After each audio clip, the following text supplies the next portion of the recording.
శుక్లాంబరధరం విష్ణుం శశివర్ణం చతుర్భుజం ప్రసన్నవదనం ధ్యాయేత్ సర్వవిఘ్నోపశాంతయే. బ్రహ్మకృత వామనస్తుతి. సర్వాధీశ సర్వాజేయ నీకు జయమగుగాక. విశ్వగురు నీకు జయము. శ్రీహరి జన్మమృత్యు జరాతీత అచ్యుత జయము జయము. అశేష అవ్యక్త రూప సర్వజ్ఞ పరమార్థ రూప జ్ఞాన జ్ఞేయసార రూప జగత్సాక్షి జగత్కారణ జగద్గురు జగత్స్థితిపాలక నీకు జయమగుగాక. సకల జీవహృదయ నివాస ఆది మధ్యాంతమయ జ్ఞానమయ ముముక్షువులకు కూడా నిర్దేశించుటకు అలవి గానివాడ నిత్యహృష్ట దయాది సద్గుణభూషణ అతి సూక్ష్మ స్థూల దుర్జేయ సర్వమయ జయము.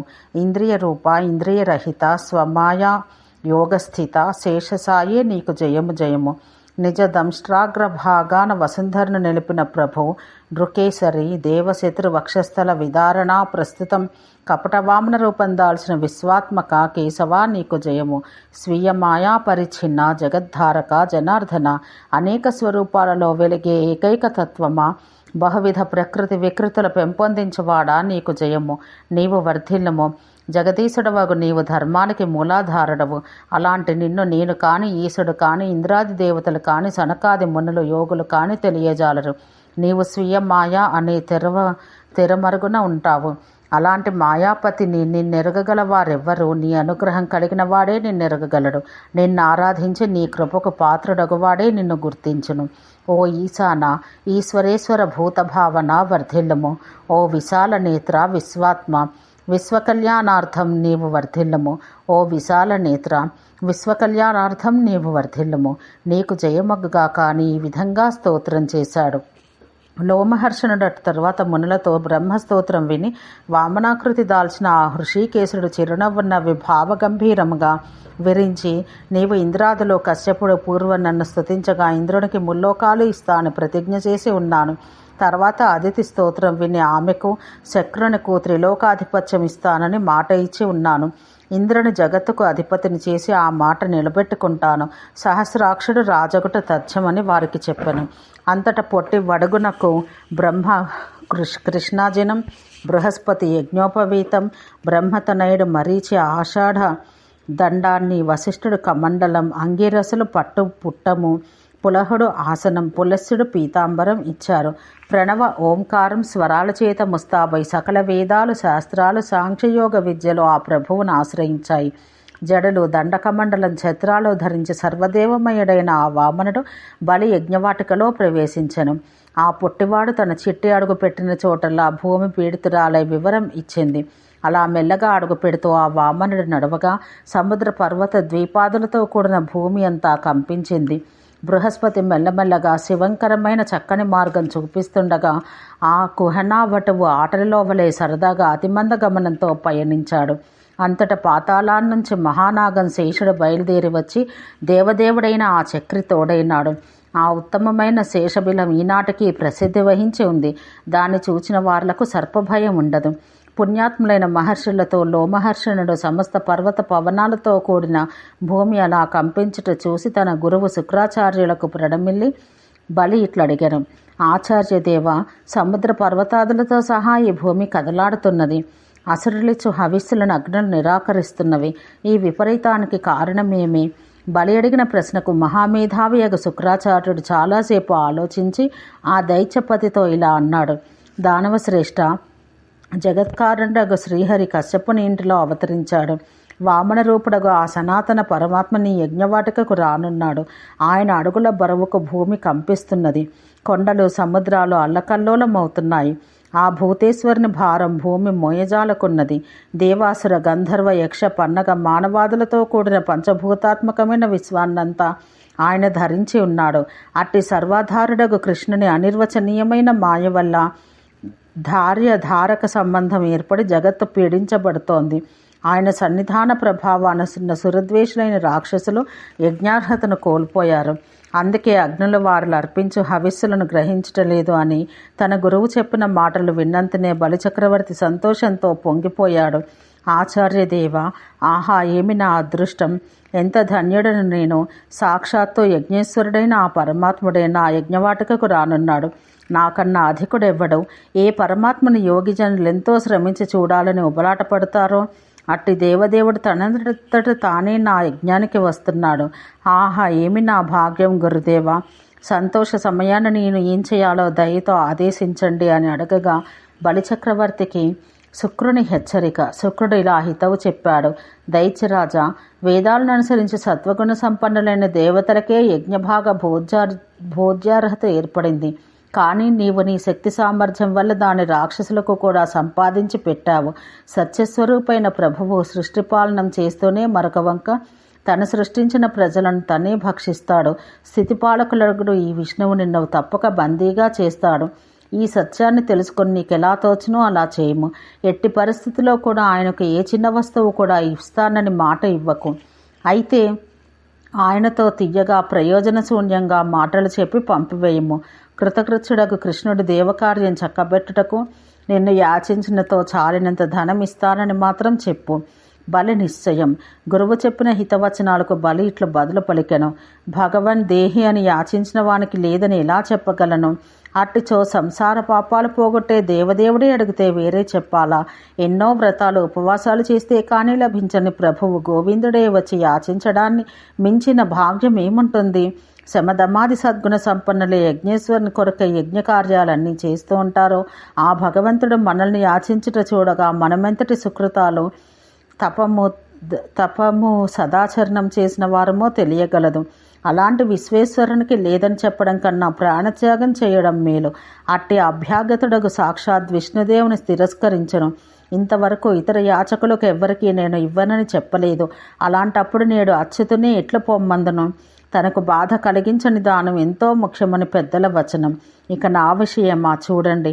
నా రాజ్యంలో సుఖి కానివాడు కానీ, దరిద్రుడు కానీ, అతరుడు కానీ, దుఃఖితుడు కానీ, మనశ్శాంతి లేనివాడు కానీ, శమధమాదులు విడిచినవాడు కానీ ఒక్కడూ లేడు.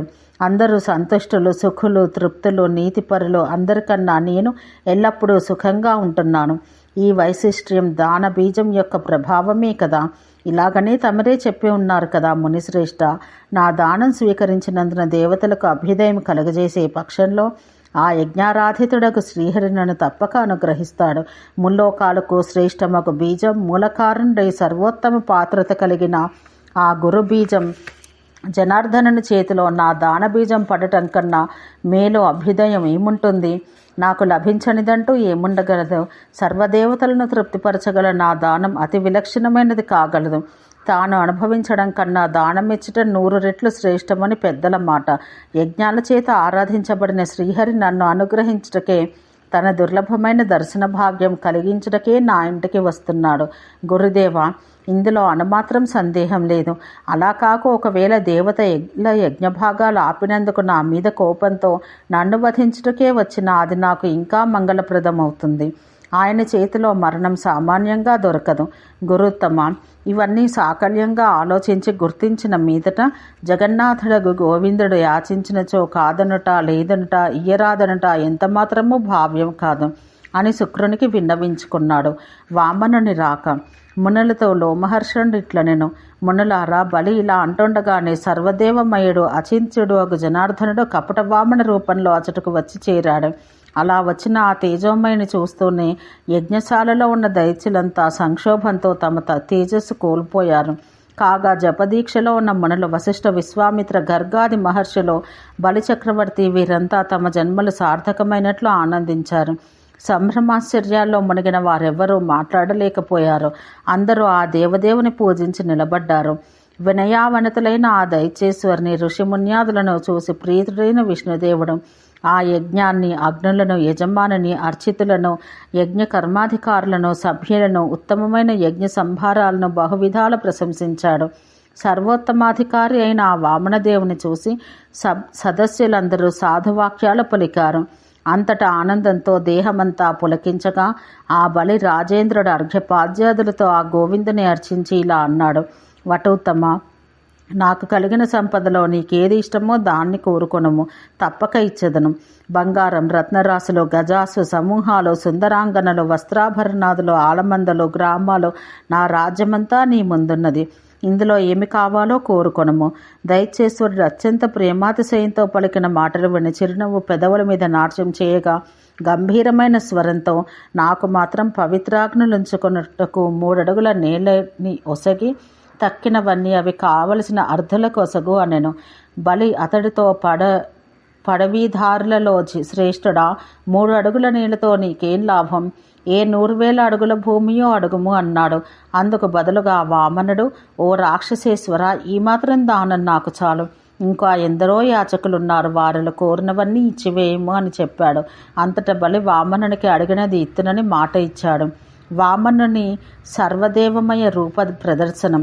దానజలం చేతిలో పడగానే అంతవరకు పొట్టిగా ఉన్న ఆ ప్రభువు అవామనుడై గట్టివాడైనాడు. సర్వదేవమయమైన తన విరాట్ రూపాన్ని చూపించాడు. ఆ విశ్వరూపుడి నేత్రాలు చంద్రసూర్యులు, శిరస్సు జులోకం, కాళ్ళు భూమి, పాదాంగులు పిశాచాలు, చేతుల వేళ్ళు యక్షులు, మోకాళ్ళు విశ్వదేవులు, జంఘలు గోళ్ళు యక్షులు, రేఖలు అప్సరోగణం, చూపులు నక్షత్రాలు, కేశాలు సూర్యకిరణాలు, తారలు రోమకూపాలు, ఆ రోమాలలో మహర్షులున్నారు, బాహువులు విదిశలు, శ్రోతృగుణం దిశలు, అశ్విని దేవతలు బాహ్య శ్రవణాలు, నాసిక వాయువులు, ఆ మహాత్ముని అనుగ్రహం చంద్రుడు, మనస్సులో ధర్మదేవత, సత్యం ఆయన వాక్కు, సరస్వతి నాలుక, కంఠం దేవమాత, అదితి త్రయీ విద్య, దానిలోని త్రివలులు, అనురాధ స్వర్గద్వారం, కనుబొమ్మలు త్వష్టపూషులు, నోరు వైశ్వానరాగ్ని, వృషణాలు ప్రజాపతులు, పరబ్రహ్మ హృదయం, పుంస్త్వం కశ్యపుడు, వీపు వసువులు, సకల సంధులు మరుత్తులు, వక్షోభాగం రుద్రుడు, ధృతి మహాసముద్రాలు, కడుపు గంధర్వులు, లక్ష్మి మేధాధృతి, కాంతి సకల విద్యలు కటి ప్రదేశం. ఆ ప్రభువు యొక్క తేజస్సే సకలమైన గ్రహ నక్షత్రాది జ్యోతిర్గణంగా వెలిగిపోతున్నవి. నిగమాలన్నీ ఆయన శరీరంలో కుక్షిలో ఉన్నాయి. మహాయజ్ఞాలన్నీ ఇష్టలు, పశువు, బ్రాహ్మణ కర్మలు మోకాళ్ళలో నిలిచాయి. మహాత్ముడగు విష్ణువు యొక్క ఆ సర్వదేవాత్మక విశ్వరూపాన్ని చూసి రాక్షసులందరూ అగ్నిజ్వాలల్లో దూకే శలభాల్లాగా ఆయన మీదకు లంఘించారు.